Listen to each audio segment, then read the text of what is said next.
Good day. Welcome to the Manila Times newsroom. I'm Red Mendoza.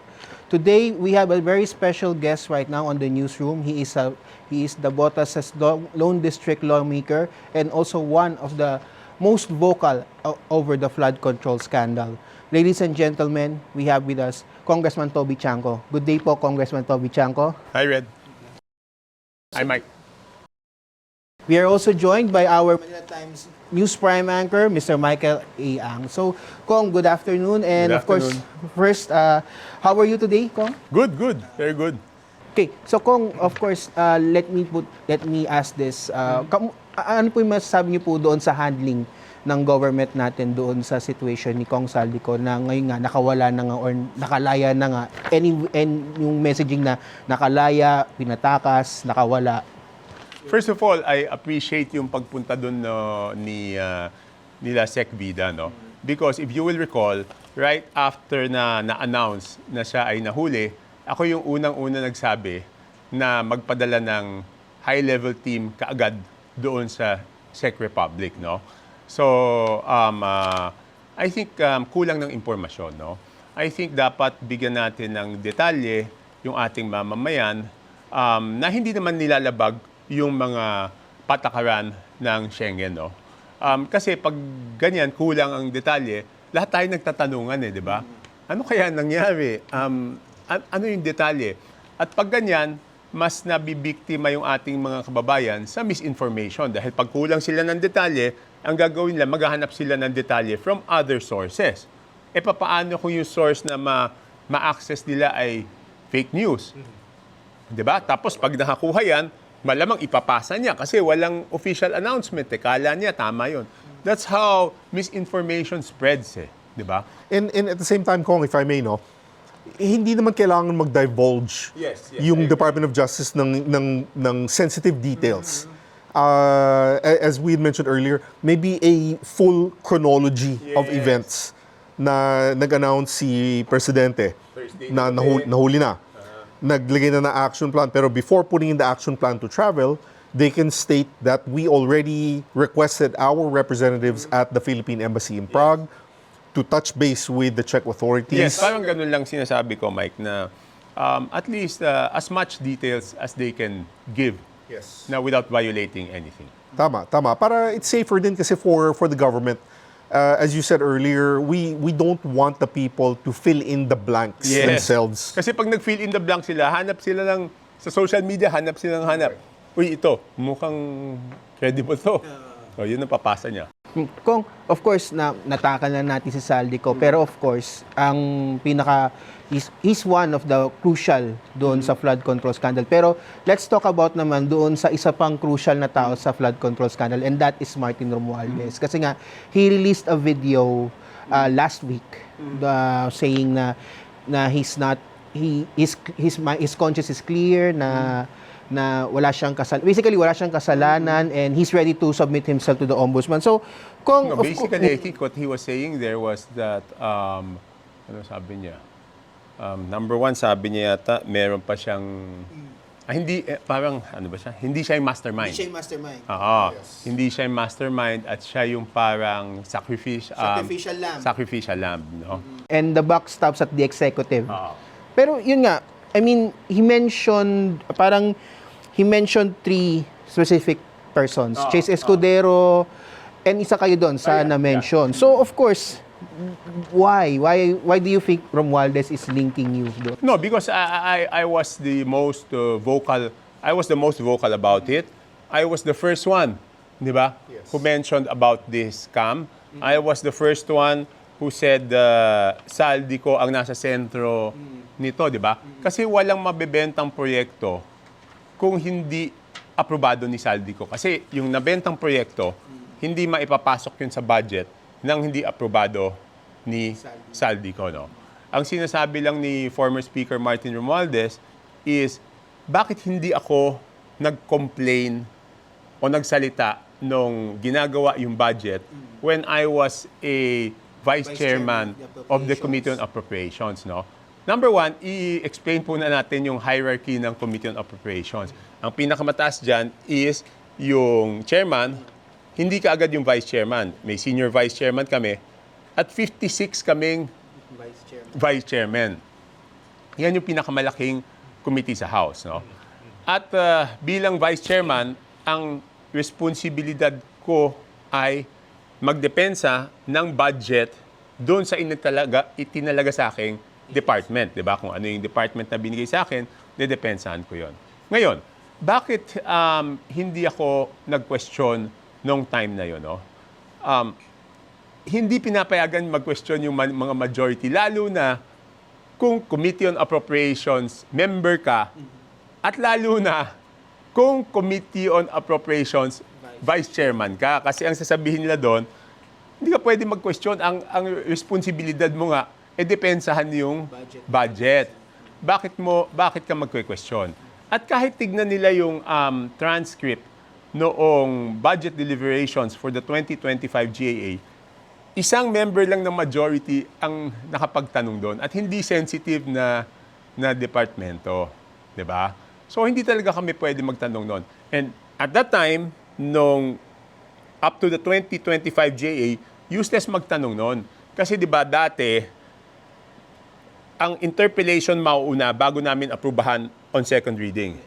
Pero pag after aprubahan namin on second reading, 'di ba nagbibigay kami ng authority sa small committee na gumawa ng amendments. So useless din kahit magpilit ka magtanong doon o kahit anong introduce mong amendments dahil pwede rin baguhin nung small committee. Kaya nga noong 2026 budget, yun yung pinaglaban ko, di ba? Sabi ko, dapat hindi na pwede yan. So, inayos naman. Hindi ko sinasabing lahat ng amendments ay masama. May amendments naman na kailangan. Pero gawin natin before the second reading para transparent sa lahat ng ating mga kasamahan. That's a nice statement, Kong. I firmly believe in what you're saying in terms of pushing for more transparency. With regard to the small committee, what would you propose to make their process more transparent? Mike, inabolish na namin yan. Inabolish na. Okay.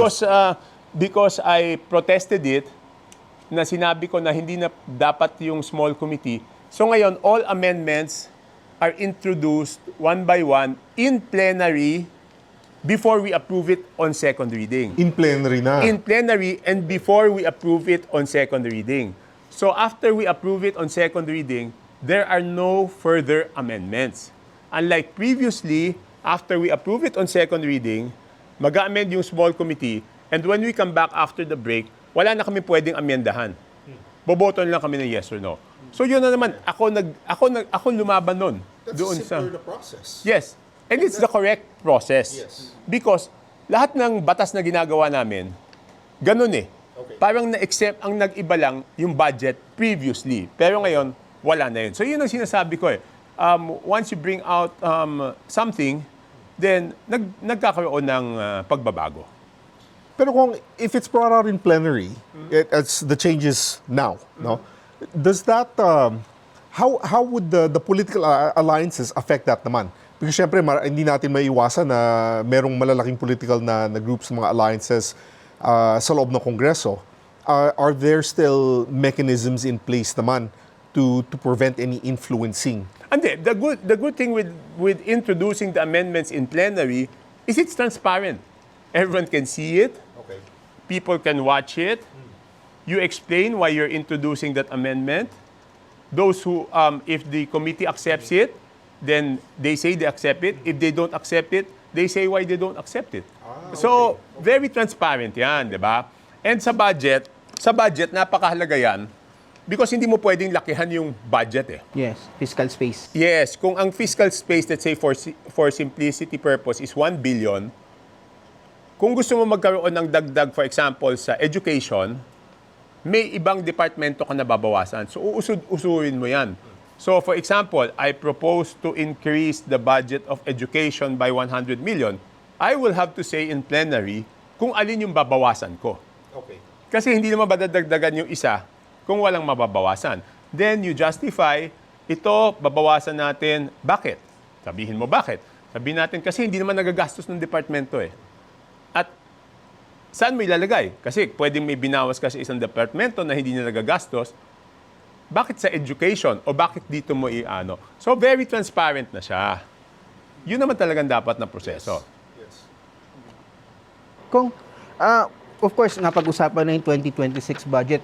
Hindi, balik tayo kay Romualdez. Ano itanong mo? Ito pa, merong, of course, ngayon meron ng First of all, hindi siya yung scapegoat. Hindi siya yung scapegoat, hindi siya yung sacrificial lamb. Kasi ang nagiging sacrificial lamb o nagiging scapegoat habang walang big fish na napapanagot ay yung mga nakakulong ngayon, mga district engineer, mga contractor. Pero hindi mangyayari yung corruption na yon kung hindi nagbentahan ng projects, di ba? So ang big fish dyan is yung nagbenta ng mga proyekto. Kung ngayon nga sinasabi nga ni Romualdez, wala daw sa kanya yung power sa executive daw. Do you think it's a fair assessment na sisihin niya executive? No. Because yung nagbenta ng proyekto is hindi yung executive. Ang nagbenta ng proyekto is si Saldico. So ang question doon lagi is, pwede bang nagawa yun ni Saldico without his knowledge? Di ba? Kasi 'di ba in previous interviews sinasabi naman ni Saldico everyday sila nag-usap ni former speaker Martin Romualdez, no. So paano magagawa 'yun ni Saldico, no? So doon talaga nagsimula yung corruption doon sa pagbentahan ng proyekto. Do you think po ba dapat yun nga, parang ngayon, si Saldico ngayon ang pinag-uusapan natin, yung pagtakas niya. Do you think he should be the key for all of this to unravel? The investigation can go on naman kahit wala siya, no? Pero para mabuo, malaman natin siguro karamihan ng kwento tungkol dito at sino pa yung kasabot niya, dapat mahuli siya. Because ang unang tanong, hindi na niya deny na nagbenta siya ng proyekto, di ba? Even in his own statement, though not sworn, under oath, tugma doon sa sinasabi ni Alcantara, tugma sa sinasabi ni Yusek Bernardo. Ang sinasabi lang niya, walang natirang pera sa kanya doon sa video niya. So, pag nahuli siya o umuwi siya, ang dapat lang niya sabihin pag nahuli siya or pag umuwi siya is, sino pa ba talaga yung kasabot niya? Totoo ba yung sinasabi ni former speaker na wala siyang, hindi niya alam? Kasi it doesn't make sense. Sabi ni Saldico, nagde-deliver siya ng pera kay former speaker. Ang sinasabi naman ni former speaker Martin, wala siyang alam. So, magandang si Saldico ang magsabi nun under oath para alam natin kung ano ba ang totoong kwento. And the involvement of other politicians. Yes. Siya lahat makakasabi nun eh. Kasi wala nang mapapasok na proyekto doon without his approval. And in the same manner, pag nagpasok sila ng project na ibebenta, may tatanggalin sila eh. Yun yung napupunta sa unprogrammed appropriations. Kung speaking of UA, do you think po ba na-resolve na po ba sa 2026 budget yung issue ng UA, yung mga unprogrammed appropriations? Kasi yun yung isa sa mga calls na tanggalin na yung mga UA, at least mabawasan yung mga UA sa 2026 budget. Yung 2026 budget, konti lang yung UA nun eh. Yun na lang yung mga necessary, yung isa sa defense yata, yung isa sa calamity o disaster response. Tapos meron pang isa dun eh, ang foreign assisted. Yeah, So, essential yun eh. Hindi pa pwedeng hindi popondohan yung mga ano na yun eh. Mga items na yun. Kung, yun nga, mapunta tayo dun sa, of course, hanggang yun pa rin sa statement ni Romualdez na parang yun nga, may statement pa rin si Romualdez na he's urging the ombudsman not to investigate him, mag-inhibit daw. Wala. There's no legal basis. Because the ombudsman has the sole authority to investigate corruption cases from a certain salary grade. And that salary grade includes members of the House of Representatives. Were you surprised po ba nung sinabi ni Ombudsman Remulla na kakasuhan daw nila si Romualdez, Escudero, and others sa flood control projects? Hindi. Dati pa naman ako naniniwala sa integridad ni Ombudsman Boying Remulla. So, naniniwala ako na gagawin niya kung ano yung dapat niyang gawin.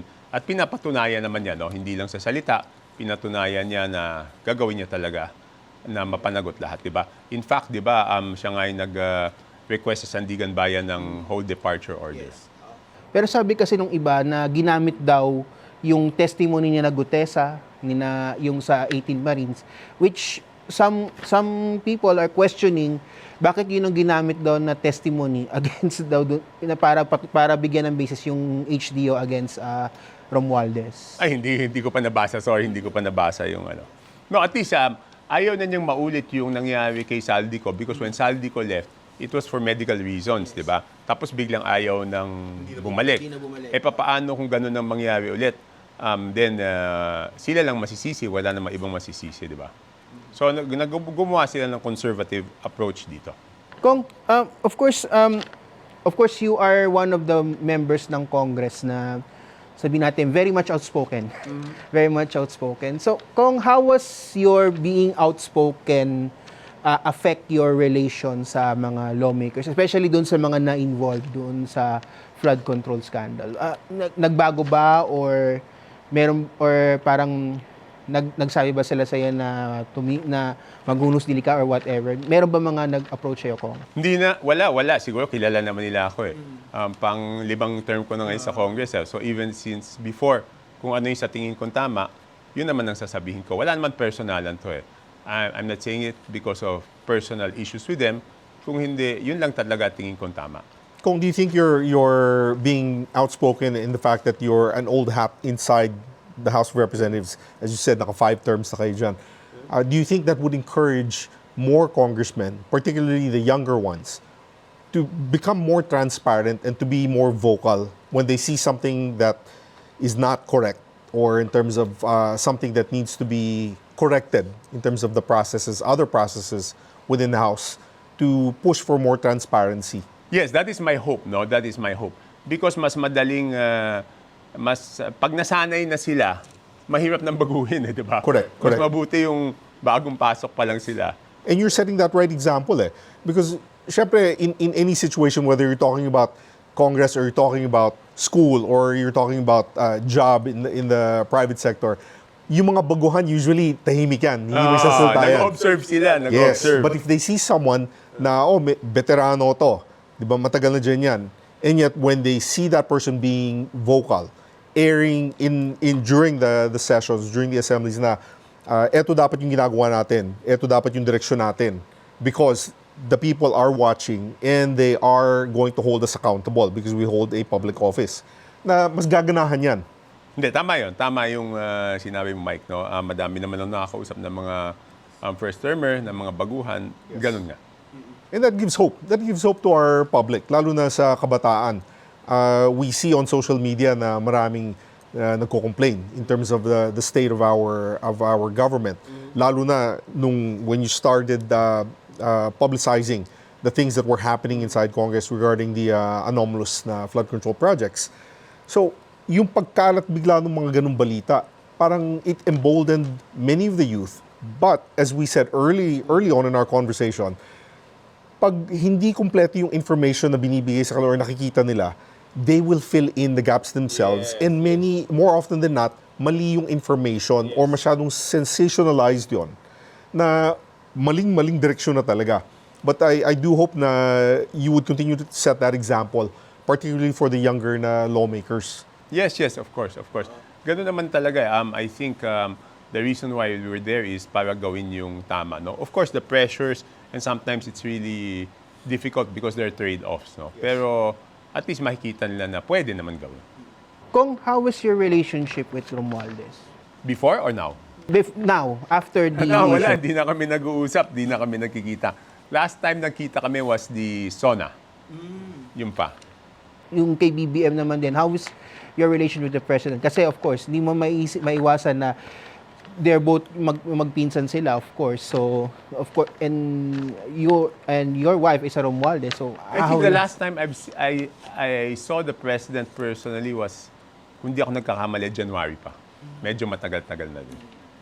Kung during the time that we are talking right now, usapin pa rin yung impeachment. Okay. Yun, impeachment ni Vice President Sara Duterte. And you And you mentioned during one of our one-on-one or during our ambush interviews in the Congress na somebody asked, isang kilala natin asked na baka gamitin daw yung mga or gamitin yung FLR for impeachment. A few days, a few weeks after that conversation, ganun pa rin ba yung naririnig niyo or meron ba kayong parang naririnig or nababalitaan about the possible use of FLR? Sa distrito namin, wala pa, naka-FLR pa rin lahat. Ngayon, kung may bulong-bulungan, wala naman akong nabibinig sa ngayon. Pero ang worry ng mga congressmen is that, ano na ngayon, magmamayo na, di ba? So kung hindi pa na-award yung mga proyekto, pagdating ng June, simula na yung tag-ulan eh. So paano gagawin yung mga infrastructure, di ba? So masyadong delayed. So yun yung worry ng mga congressmen. Kailan ba talaga i-release yung mga FLR projects, no? And then, Kong, you mentioned nga yung tungkol doon sa areglo. Yung areglo sa kay VP Sara. Hindi yung paparego si VP Sara. Can you contextualize that? Yung sinabi na 1 million % hindi magpapaareglo si VP. Kasi, I think, no, Red, I hope you...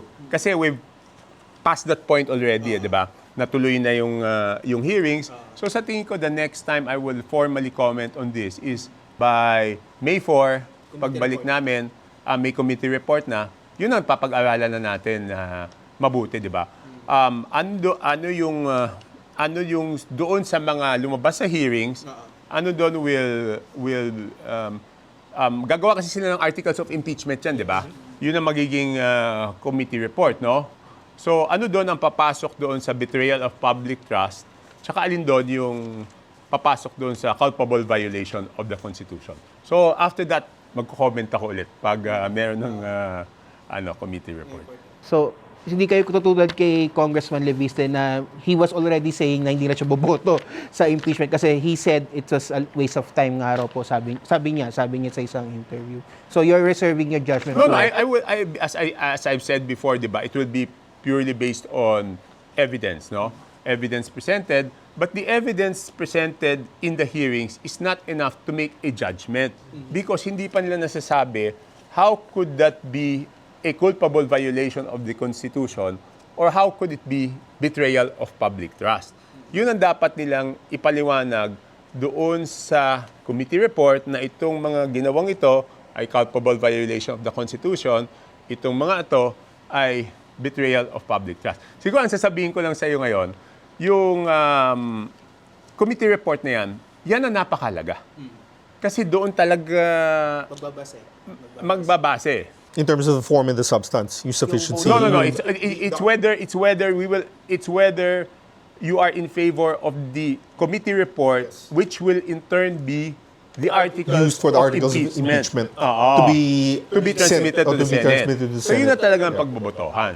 Pero kung merong mga comments like, for example, may manifestation that was made by Congressman Marcoleta pointing out that everything that there were many things that were being said. There were things that were stated as well in the impeachment complaint filed by certain personalities. Pero wala naka-attach doon. Yan yung maganda, Mike. Because hindi siya nakapagtanong doon sa committee, di ba? Manifestation lang. Pero pag linabas yung committee report, may interpellation yan.